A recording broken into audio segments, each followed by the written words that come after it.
Bonjour YouTube, welcome back with another Genshin Impact video. In today's video, as I promised, we're going to talk about Iansan, the new 4-star characters that just released with Varesa, Electro character, Electro support. That works very good with Nalan characters, and we're going to go over her kit, how you build her, how to play her, the weapons, etc. Everything you need to know to have the best Iansan possible, and what teams she worked with as well, what characters, because a lot of people are, I think, overhyping her a little bit. I mean, maybe not overhyping, but I think she's good.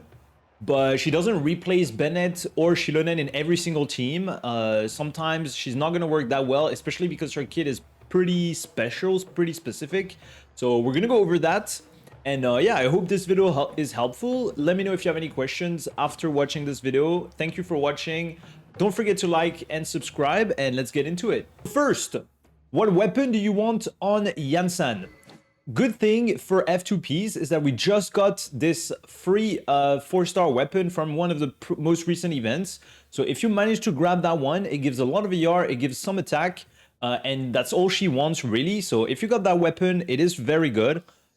She doesn't really need a 5-star weapon unless you're really struggling with reaching the attack threshold that she needs, that you are looking for.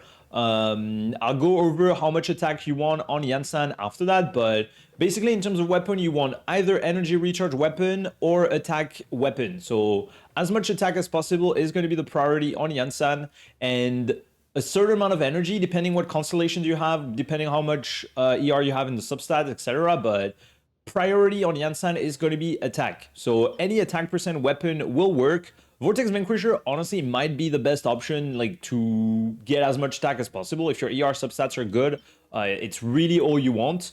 But as a free-to-play, if you managed to snatch that weapon from the previous event, it is perfect, gives 40% attack and some energy, so this is really, really nice. If you didn't get it, Favonius is going to be very good as well. Same base attack and also gives some energy, plus the Favonius proc can help the rest of your team. And honestly, that's basically it. Either Favonius or this event weapon. You can give Missive Wind Spear if you really don't have anything, or you can give the Mountain Bracing Bolt. As much attack as possible with a certain amount of energy. I'll go over it in 5 seconds when we look at the artifact. So for the artifact set, Scroll of the Hero of Cinder City, that's really the only set that you can really use on her.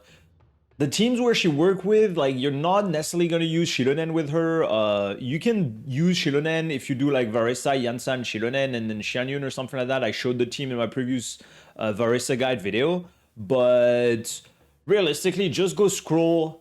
Makes it flexible for her. You can play her in basically any team after you give her Scroll, and you're gone, basically. You're done. Same like Silali and Shilonen. Just give Scroll, you're chill.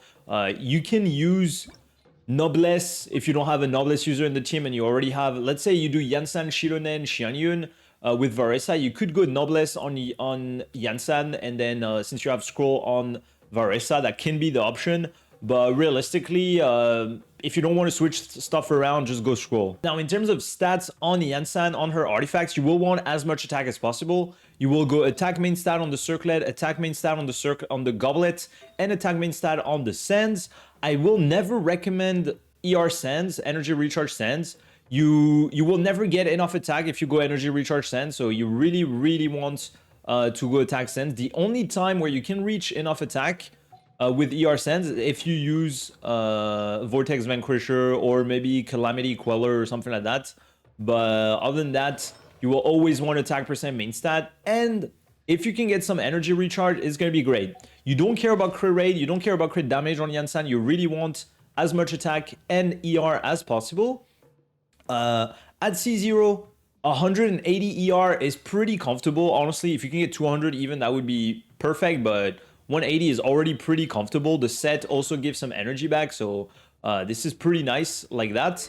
And then in terms of attack, basically what you want is going to be about 2,550 attack if you have C0 Iansan up to C5. C5 gives 3 levels on the burst of Iansan, and to get the maximum buff on Iansan's burst, maximum value of Iansan buff from her burst, you will need either 2.5k attack before C5, and C5 onwards, you will want 3000 attack. So as you can see here, I'm using the free-to-play option. I have 2.6k attack, 2.7 with double pyro in the team of Wika Chevreuse. So at C0, yeah, I did not get a single other Iansan. At C0, this is more than enough. The buff caps at 2550 attack when you have your burst level 10, which is why it's really important to level 90 your Iansan so you can get as much base attack as possible, and then all the scaling that you get from your artifact is going to be even more valuable.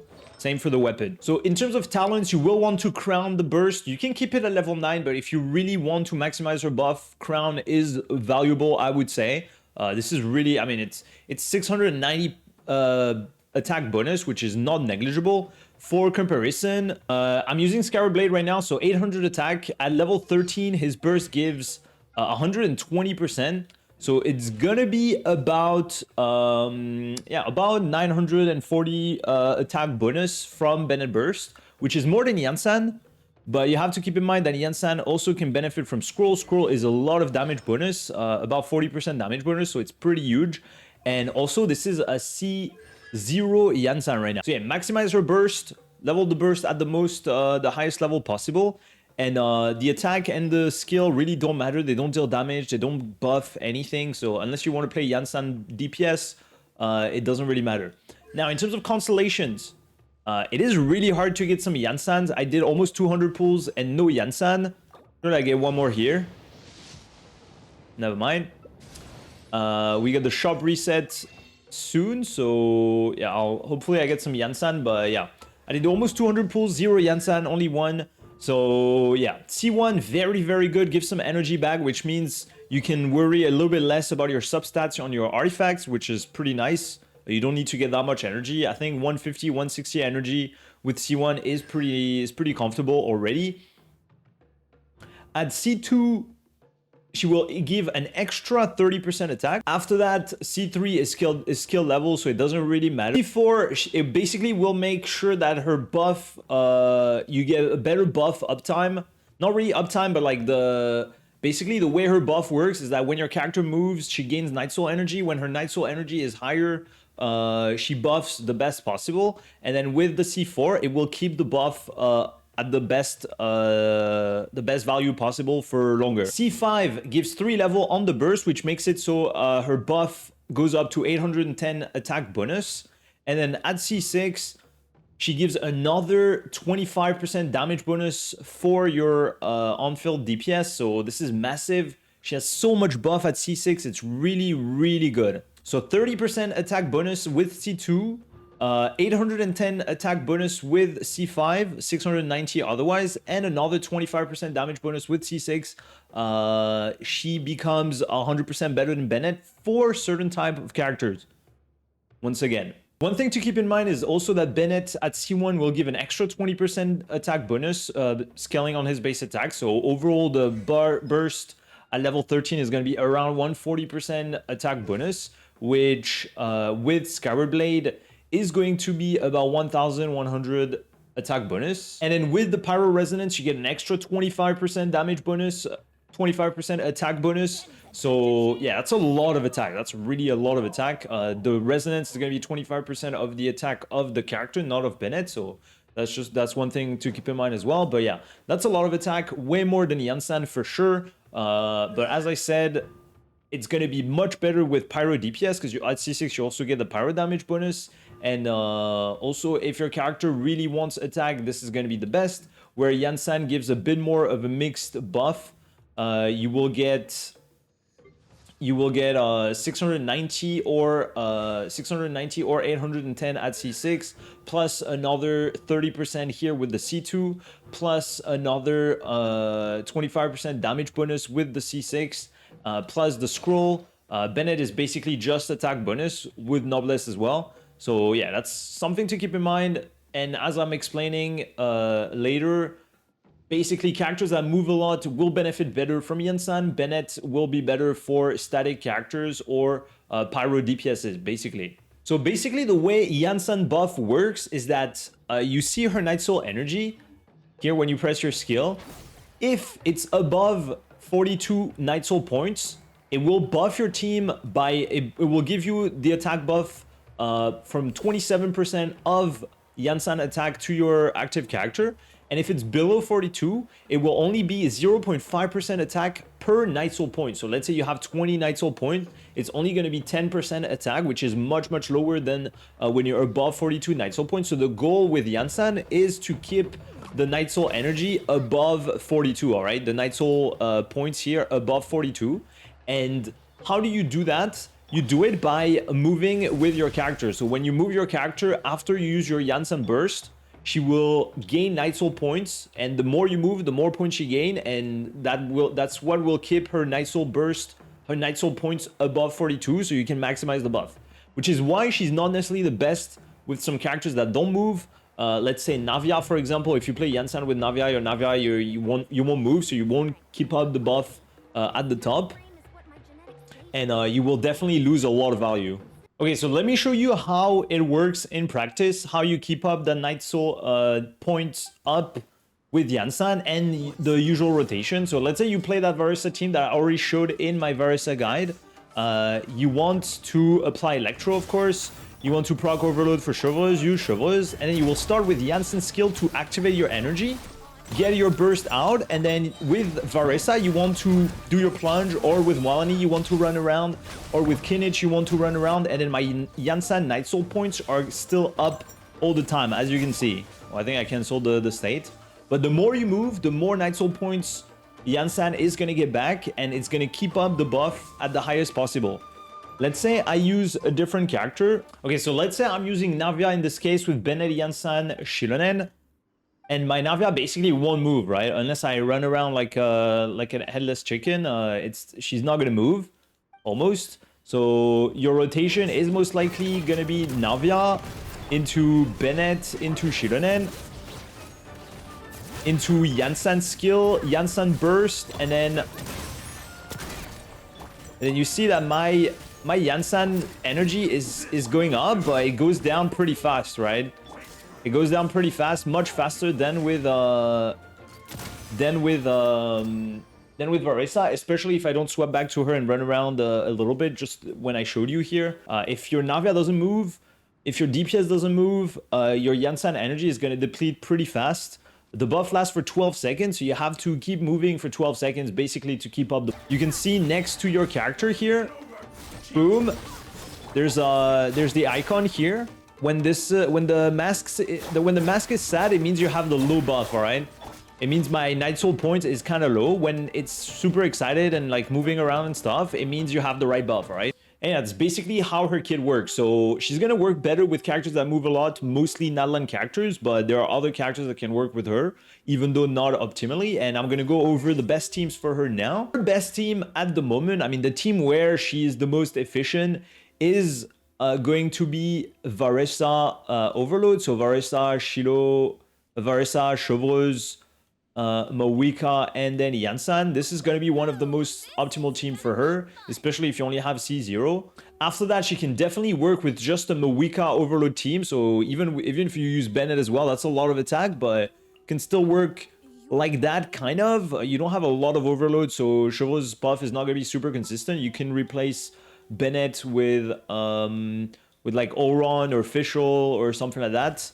It's gonna work very well. But honestly, this team is really good, and you can use Mawika and Varesa together, and you don't have to worry about Mawika's charge attack. You just burst and then swap, and it's pretty nice. But basically, any Electro here can do the work. Yae, even though she takes a lot of on-field time, you can do Beto, you can do Official, you can do Oron. Like, anything works here. After that, one character that she's going to work really good with as well is going to be Chaska. She can work really great with Chaska. You can do Chaska, Bennett, Iansan, and then a Hydro character or something like that, like Farina, for example. Also, Iansan heals a little bit, so her healing is really negligible. Like, I wouldn't worry too much about it. It's kind of like Xingqiu, but still not negligible. Still, like, here. So this team, for example, is going to be pretty nice. And then your Chaska is definitely going to get the buff from Iansan. She can move around while she's flying, so it's pretty nice. You can do some Overburn Kinich setup as well with Kinich. Mawika, Iansan, and then whatever other characters like Emily, for example. Also, in this team, usually with Kinich, you can't really prog the scroll, right? Mawika can prog the scroll the first prog, but after that, she cannot anymore. So Iansan is pretty nice here because you apply Dendro, and then you apply Electro, and then you get the scroll set, and then you can repeat the rotation afterwards. So that's pretty nice. And then last option to maximize Iansan buff is going to be Chlorand. With Chlorand, you won't get the buff from the very beginning. I mean, you won't keep up the buff like super consistently, but still, since you can dash with Chlorand, like it's still not terrible. You can definitely do overload Chlorand with Iansan, Chevreuse, Mawika, or Iansan, Chevreuse, Bennett or something like that. Works very good, honestly. Works very good. And then after that, in teams like Navia, in teams like Arlecchino, Line, stuff like that, like Iansan is not gonna work like that great. Like it's still good buff, especially if you have C6, like it's still gonna be very good. But if you have C6 Bennett, with a Pyro DPS, for example, it's not gonna be as insane. And so honestly, overall, if you have C6 Iansan, she's a better option than Bennett in a lot of the most recent teams. But in some older teams, with Pyro DPSs or with non-moving characters, she will not replace Bennett, and she will not replace Shironen either. So she's a great character. Definitely, if you're able to grab a copy, I would definitely recommend it. If you're able to get C2, this is really good. After that, of course, it gets better, but C2 is a very good stopping point. And she's pretty easy to build, pretty free-to-play friendly, so overall, a very nice character. So yeah, I'm going to be doing more testing over the next few days, few weeks with Varesa, with Iansan, see how it goes. Hopefully get a few constellations on Iansan so I can test a bit more and also deal more damage. That would be cool. And yeah, I hope this video was helpful. Let me know if you have any more questions. Feel free to ask in the comments, join the Discord, and don't forget to like and subscribe, and I'll see you on the next video. Bye-bye.